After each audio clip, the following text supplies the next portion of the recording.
종려주일입니다. 예수님께서 십자가에 달리시기 위해 예루살렘으로 들어가시는데요.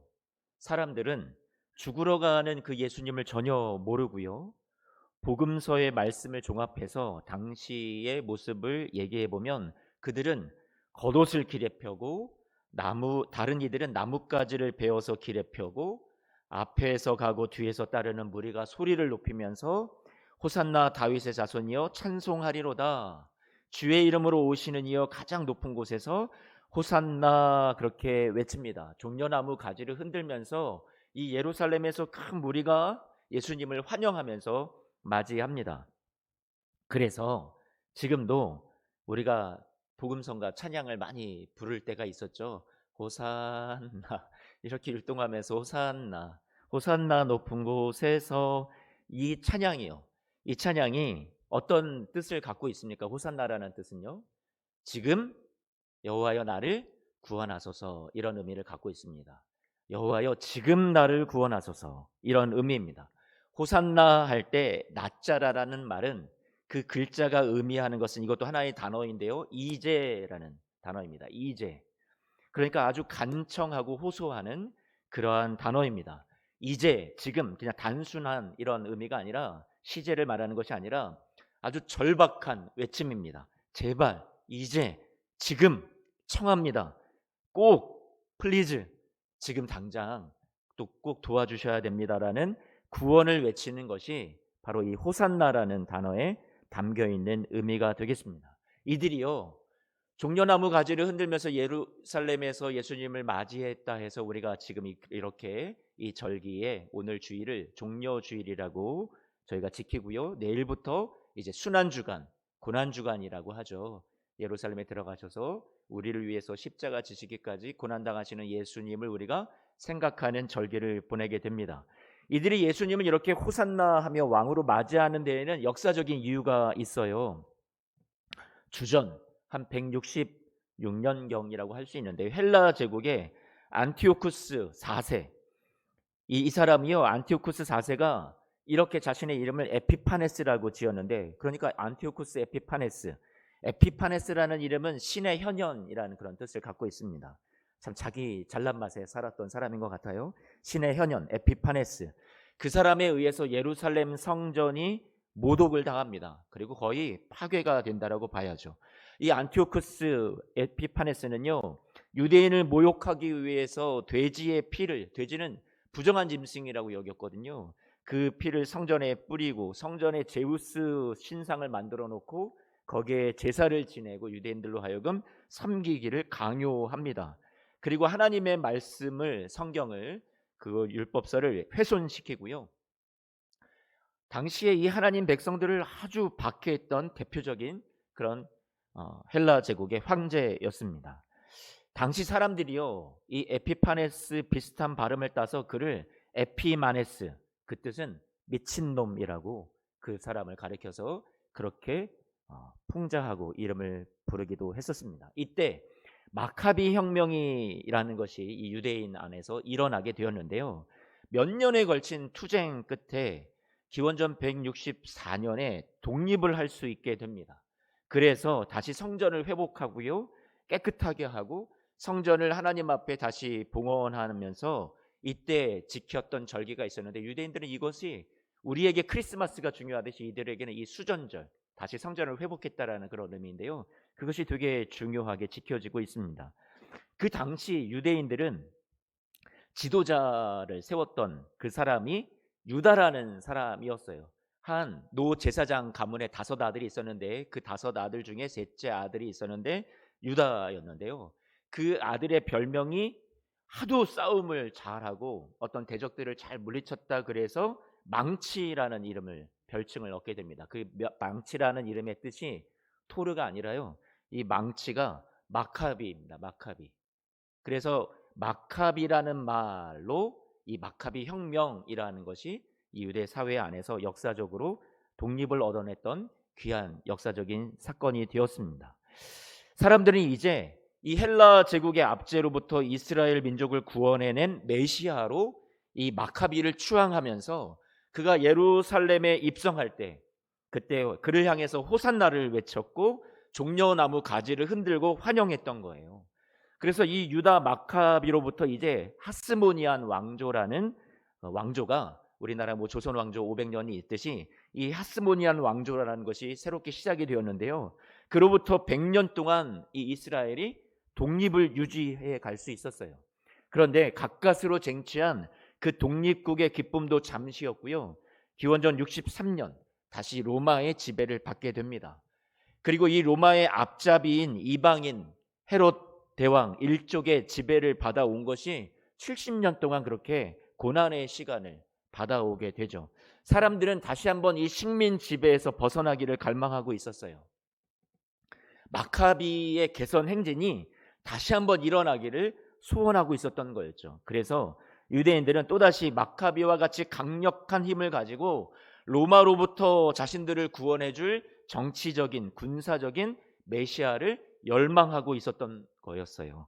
그런데 자기들 앞에요, 누가 나타났냐면 무리를 걸었다 하기도 하고 풍랑을 꾸짖어서 바다를 잔잔케 했다고 하기도 하고 물고기 2마리와 떡 5개로 수천의 사람을 먹였다고 하고 병든 사람을 고치고 죽은 자를 살리는 예수님이 나타난 거죠. 드디어 하나님께서 우리에게 메시아를 보냈구나. 그래서 이들은 로마의 압제로부터 우리 민족을 다시 구원해낼 메시아가 바로 저 예수라는 자구나 하고 예수님이 예루살렘에 입성할 때 호산나를 외치면서 종려나무 가지를 흔들면서 유다의 그 유다 마카비의 그 승리를 이 예수라는 사람을 통해서 다시 한번 우리에게 허락해 주십시오. 그렇게 소원하면서 그들은 예수님을 환영했던 거였어요.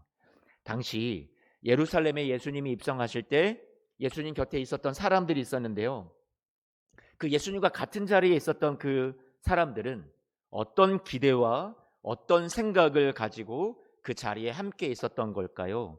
그것을 오늘 말씀 속에서 생각을 해보고요. 또 우리도 예수님과 함께 한다고 신앙생활을 하고 있는 지금 저와 여러분들은 예수님을 곁에 모시고는 우리는 어떤 기대를 가지고 어떤 모습으로 예수님을 따르는 것인지 오늘 이들의 모습 속에 반영해서 우리의 모습을 비추어 여러분들이 오늘 고민해보고 생각해보는 시간을 가졌으면 좋겠습니다. 먼저 첫 번째로 예수님 곁에는 무리들이 있었어요. 이들은요, 자신의 소원과 욕구를 채워주는 정치적인 메시아, 군사적 메시아로서 예수님을 본 거였죠. 마카비처럼. 지금 로마라는 악한 자들이 자신들을 지배하고 있으니 그 현실에서 자신을 구원해 달라는 호산나를 외치며 종려나무 가지를 흔들며 그들은 이렇게 예수님을 바라보고 있었어요.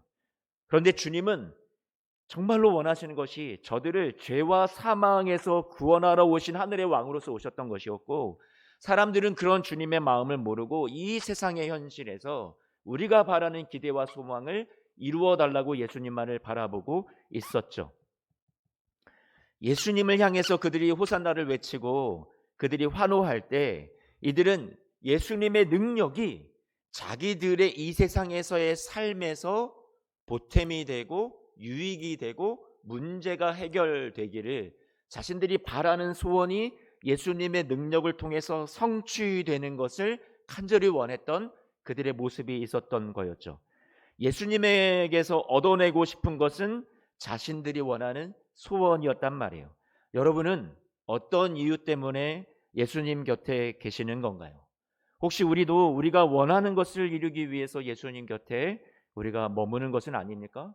예수님을 정말로 사랑하기 때문에 여러분들이 지금 신앙생활을 하고 계신가요? 예수님이 걸어가신 그 길을 정녕 따라갈 수 있습니까? 아니면 여러분을 위해서 주님이 무엇을 하실 것인가에만 우리는 관심을 갖고 있습니까? 환호하는 이 군중들이요, 예수님께서 백마를 타고 뒤에 많은 군대를 거느리고 나타나실 것을 기대했을지 모르겠어요. 그러나 예수님은 말씀 속에서 보니까 어린 나귀를 타시고 입성하셨다라고 말씀은 알려주고 있습니다. 왕의 모습으로 이 나귀를 타신 것이 어울리나요? 아니요, 어울리지 않죠. 사람들이 기대하는 모습과 예수님이 나타나신 어린 나귀를 타시는 모습은 전혀 상반되는 모습이라는 말이에요. 이것이 우리에게 의미해주고 시사하는 바가 있어요. 사람들이 예수님께 바라던 모습과 바라던 일과 예수님이 하시려는 일이, 앞으로 이들을 위해서 베푸시려는 일이 이 세상에 왜 오셨는지가 정말로 다르다라는 것을 우리에게 보여주는 장면이란 말이에요. 환호하는 사람들은 백마를 타고 준말을 타고 오는 왕처럼 로마가 자신들 위에 군림하고 있으니 이제 이분이 왕이 되어서 이 모든 것들을 다 척결하고 그리고 우리를 구원해내는 그런 정치적인 군사적인 메시아만을 원했죠. 그런데 예수님은 이 세상에 오셔서 섬기는 자로서 낮아진 종으로서 우리를 위해서 고난받으시면서 우리를 자기 백성을 그들의 죄에서 구원할 자로 오시는 우리 진정한 섬김의 왕이셨단 말이에요. 그 일에 생명을 들이셨던 거죠. 그래서 나귀를 타고 오시는 모습이 겸손한 모습이고 섬기는 모습이어서 그 모습이 맞았던 거예요. 예수 안에서 연합이 되어서 예수님을 통해서 구원함을 받은 우리 성도들도 우리도 백마탄 왕자의 삶으로 살아가도록 부르심을 받은 것이 아니라 우리 역시요 이 땅에서 나귀를 탄 모습으로 우리를 부르셨을 수 있어요. 사람들이요 자신을 자랑하고 자신의 힘을 과시하는 것이 세상의 가치죠. 오늘날 우리도 혹시 나귀가 아닌 백마를 타신 예수님을 만나 우리도 성공하고 더 좋은 여건과 더 좋은 환경 속에서 우리가 신앙생활을 한다면 우린 당연히 그렇게 복받아야 된다라고 생각하며 주님을 따르는 우리의 모습이 있을지 모르겠습니다. 그래서 우리에게 무엇이 이루어지지 않을 때, 우리의 소원이 성취되지 않을 때 우리의 믿음은 시들해지고 하나님 앞에 우리의 신앙의 회의가 생길지 모르겠어요. 그래서 우리는 하나님 앞에 하나님 창피하게 내 삶에 이 나귀 새끼가 뭡니까? 폼나게 백마 한 마리 준마 한 마리 좀 보내주십시오. 우리가 하나님이 백마를 준마를 나의 삶에도 보내주신다면 내가 멋지게 하나님을 위해서 헌신하고 봉사할게요. 어쩌면 우리가 원하는 것이 이 당시의 무리들처럼 우리도 주님을 섬기는 모습이 이와 같은 모습일지도 모르겠어요.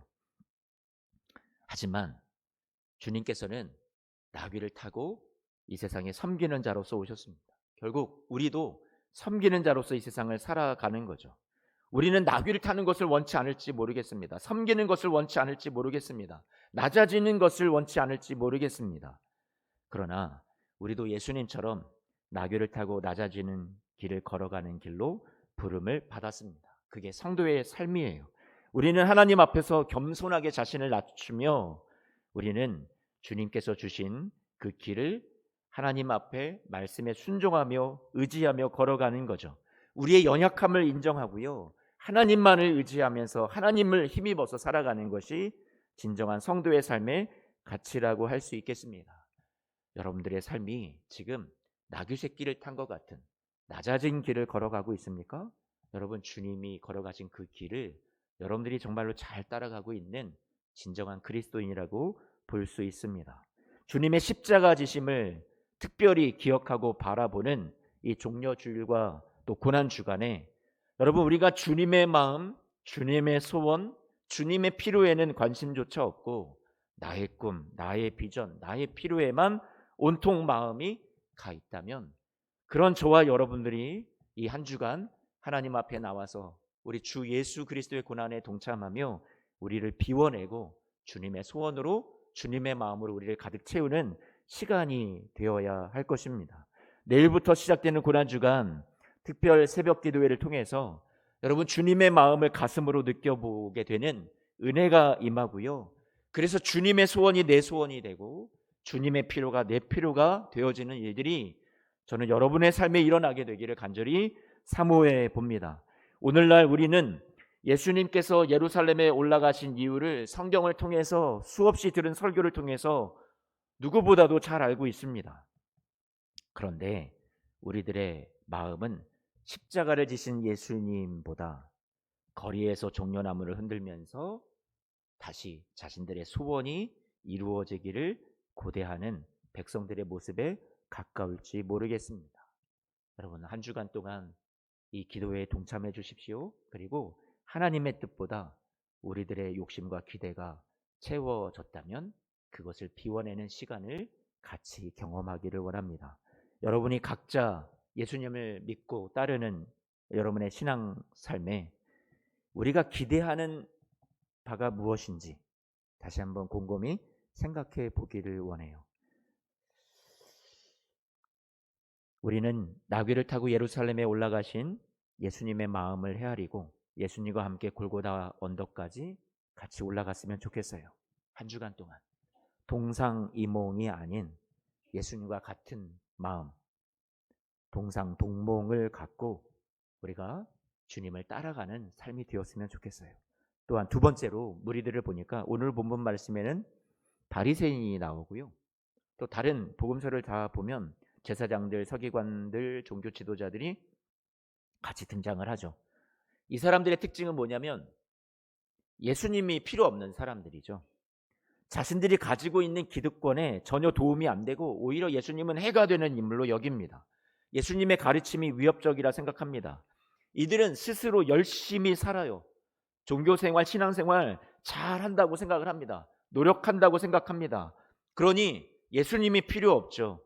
자기의 의로움이 있습니다. 자기 의로움에 빠진 사람들입니다. 자기 능력이 있다고 생각을 합니다. 자신들이 죄인이라고 인정하는 것이 어렵습니다. 정말로 주님 앞에 주님 몹쓸 죄인입니다. 저는 주님이 필요합니다라고 주님 앞에 나아와 주님을 구하고 주님의 용서를 구하고 주님의 긍휼을 구해야 되는데 이들은 자기 이가 너무나도 강한 나머지 예수님을 배척합니다. 예수님을 따르지 않습니다. 예수님을 필요로 하지 않습니다. 은혜를 상실한 사람이에요. 은혜가 없는 사람이에요. 은혜를 거절하는 사람이에요. 항상 자신의 성취와 자신의 노력과 자신의 의가 앞서는 사람들이에요. 혹시 우리가 이런 모습은 아닌지요?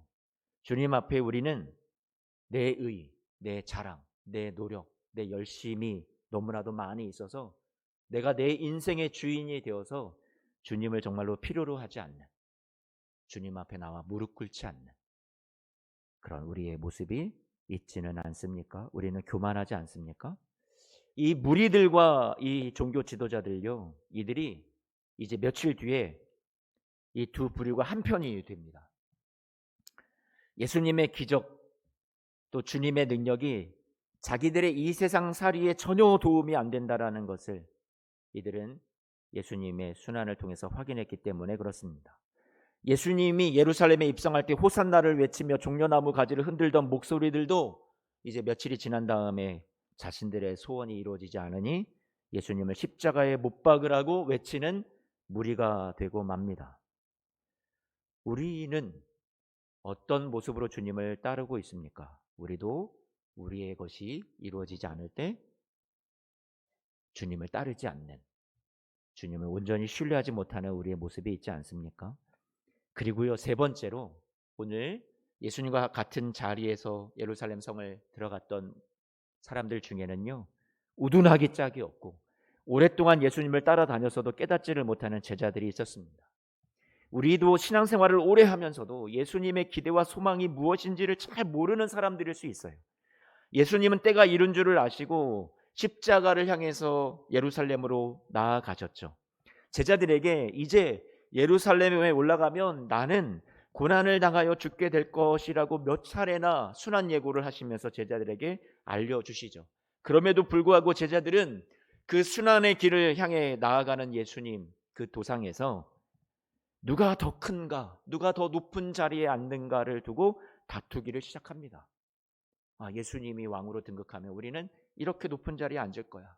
야고보와 요한의 어머니는 자신의 두 아들을 예수님의 나라에서 하나는 오른팔로 하나는 왼팔로 삼아 주실 것을 청탁까지 하죠.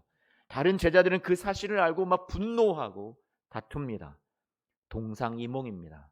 예수님은 성경에 예언된 대로 이 땅에 오셔서 자기 목숨을 내어 주시기까지 섬겨 주셔서 우리를 죄 가운데서 구원해 주시기 위해 십자가를 향해 올라가시는 길인데, 제자들은 영광스러운 자리, 자신들의 꿈을 이루는 자리, 권력을 이루는 자리를 향해서 주님과 함께 동행한다고 그렇게 나아가고 있었어요. 진정한 동행이 아니었습니다. 진정한 제자들의 모습도 아니었어요. 오늘 16절 말씀을 볼까요? 본문 말씀 16절을 보니까 제자들은 처음에 이 일을 깨닫지 못하였다라고 합니다. 예수님께서 성경에 예언된 대로 어떤 모습으로 오신 것인지, 왜 나귀를 타고 오셔야 했는지, 주님이 어떤 마음과 어떤 뜻과 어떤 생각과 어떤 꿈을 가지고 우리의 구원을 이루기 위해서 오셨는지를 이들은 깨닫지를 못했던 거죠. 제자들은 예수님의 부활을 경험하기 전까지 그래서 깨닫지도 못하고 도망 다니는 도망자가 되었고, 예수님을 떠났고 실패와 혼란을 경험하여 했던 그러한 오합지졸들에 불과했습니다. 여러분, 제자들이라고 하지만, 주님과 동행한다라고는 하지만 이런 모습이었단 말이에요. 이 모습 속에서 우리의 모습을 돌아보기를 원합니다. 이런 세 가지 유형의 사람들의 모습을 여러분들에게 나누었어요. 당시 예루살렘에 들어가셔서 만났던, 또 예수님과 같은 자리에 있던 사람들이 저마다 꿈꾸는 것이 다 예수님과 달랐던 가슴 아픈 이야기가 성경에 기록되어 있습니다. 여러분의 삶의 자리에 주님이 오늘도 찾아오실 때, 겸손히 여러분을 섬기려고, 여러분을 살리시려고 찾아오실 때, 여러분은 어떤 모습으로 주님과 함께 그 같은 자리에 계십니까? 주님을 어떤 기대와 소망을 가지고 여러분 주님을 맞이하고 계십니까? 16절 말씀을 다시 보니까 16절 말씀에 이런 표현이 있네요. 못하였다가, 깨닫지 못하였다가. 이것이 저는 너무 중요한 것 같아요. 이들이 그냥 실패로만 끝났다라면 너무 가슴이 아픈데, 실패로만 끝난 것이 아니라 깨닫지 못하였다가 예수께서 영광을 얻으신 후에야 이들이 어떻게 됐다고요? 깨달았다는 내용을 16절 말씀은 우리에게 소망으로 들려주고 있습니다. 저와 여러분들에게 아직 소망이 있는 거죠. 우리가 지금은 부족하고 연약해도 달라질 수 있는 거죠. 변화될 수 있는 거죠.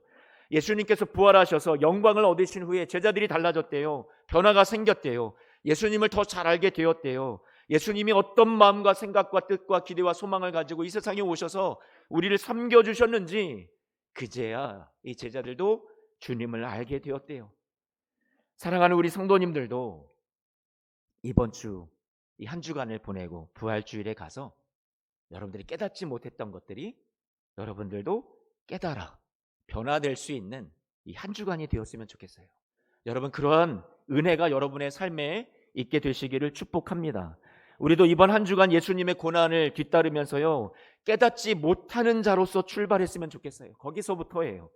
깨닫지 못하며 살아왔다라는 걸 내가 인정하면서부터, 내가 이 모습이었습니다. 제가 무리였습니다.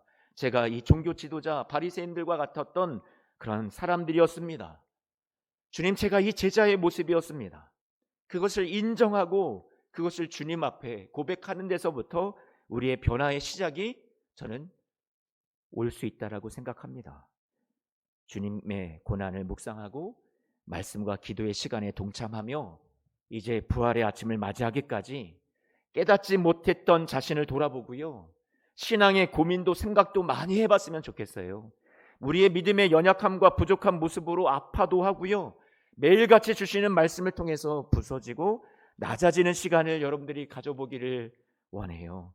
그리고 부활절에는요, 우리가 다 함께 그 문제와 아픔의 자리에서 벗어나서 예수님께서 영광을 얻으신 후에야 이 제자들이 변화되었다라고 그들의 변화된 모습에 대해서 소망을 우리에게 들려준 성경의 이야기처럼, 저와 여러분들의 삶의 주님이 소망의 이야기를 써내려 가시는, 저와 여러분의 삶의 변화의 이야기를 써내려 가시는 주님의 기대와 소망이 이루어지시기를 축복합니다.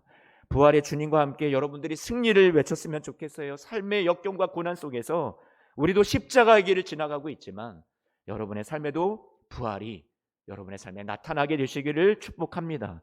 풍성한 주의 은혜를 경험하게 되시기를 기도할게요. 또한 우리의 예배는, 우리의 기도는 하나님께 무엇을 얻어내기 위해서가 아닌 진정한 주님을 사랑하기에 주님께 감사하게 드리는 예배자가 되기를 원해요. 죄와 사망에서 우리를 구원하기 위해 험한 십자가를 지시고 우리를 위해 고난받고 대신 죽어주신 주님의 사랑과 은혜를 생각하며, 이전보다 주님, 제가 더 주님을 사랑합니다, 그렇게 이 한 주간 주님 앞에 나와서 사랑을 고백할 수 있는 저와 여러분 되셨으면 좋겠어요. 오늘 우리도 왕 되신 주님 앞에 펼치는 예배와 기도라는 겉옷과 가지 나뭇가지 너머에 주님으로부터 원하는 우리의 소원은 무엇이 있습니까? 그 기대와 바람대로 이루어지지 않을 때도 여전히 주님은 여러분의 왕이 되셨으면 좋겠어요. 여전히 주님을 신뢰할 수 있는 우리의 구원자가 되셨으면 좋겠어요. 진정 주님을 왕으로 모시고 내 뜻을 비우고 주님의 뜻만이 내 삶에 이루어지기를 위해서 기도할 수 있는 한 주간이 되었으면 좋겠고요. 바리새인이나 종교 지도자들처럼 우리도 주님을 필요로 하지 않고 배척하는 냉담한 가슴으로 살아왔던 지난 날이 있다면 이 시간들을 통해서 주님, 저는 주님이 필요합니다. 주님, 저에게 오셔서 주님이 필요한 죄인이 바로 저이니 우리이니 주님의 긍휼과 은혜와 회개 그리고 회복이 필요한 자들이 바로 우리이니 주여 우리를 긍휼히 여겨 주옵소서. 우리 죄를 사하여 주옵소서. 기도할 수 있는 우리가 되었으면 좋겠어요. 이번 주간 한 주간 예수님이 여러분의 마음에 또 여러분의 삶에 여러분의 예루살렘에 찾아오실 때 여러분 어떻게 주님을 맞이하시겠습니까? 이번 고난주간 특별 기도의 기간에 우리 주님이 매일같이 여러분의 마음의 문을 두드리시고 말씀을 통해서 주님이 찾아오실 텐데요. 여러분 기대와 꿈을 갖고 주님의 마음을 알아가고 깨달아가고 회개하고 회복될 수 있는 은혜의 시간이 되시기를 이번 한 주간 동안 지금 여러분이 있는 그 자리에 주님이 찾아오실 때 그 같은 자리에서 동상이몽이 아니라 예수님과 같은 마음으로 우리도 죄에 대해서 아파하고 우리가 주님이 눈이 있고 주님의 사랑이 있고 주님의 마음이 있는 것 주님의 꿈꾸고 계시는 것을 우리의 가슴으로 우리가 품어내서 주님과 같이 닮아가는 살아가는 예수손만교회 성도님들 되시기를 주님의 이름으로 축복합니다. 아멘. 고린도후서 13장 4절 말씀 이 말씀 읽고 마치겠습니다. 같이 읽죠. 그리스도께서 약하심으로 십자가에 못 박히셨으나 오직 하나님으로 쓰셨으니 우리도 그 안에서 약하나 너에게 대하여 하나님의 능력으로 그와 함께 살리라. 아멘. 우리는 예수님의 십자가 고난을 생각할 때 주님이 약하심으로 십자가에 못 박히셨지만 하나님의 능력으로 살아나셨다고 하나님의 능력으로 우리도 함께 살리라고 고백한 이 바울의 고백처럼요. 예수수만교회 성도님들이 이 한 주간 보내면서 하나님 우리는 너무 약합니다. 우리는 부족합니다. 그렇게 주님 앞에 고백하고 십자가의 길을 가지만 주님께서 저와 여러분들을 하나님의 능력으로 다시 살려내시는 부활이 저와 여러분들에게 놀랍게 체험되고 경험되어지시는 우리 사랑하는 성도님들의 이 고난주간과 부활절 되시기를 축복합니다. 아멘. 기도하겠습니다.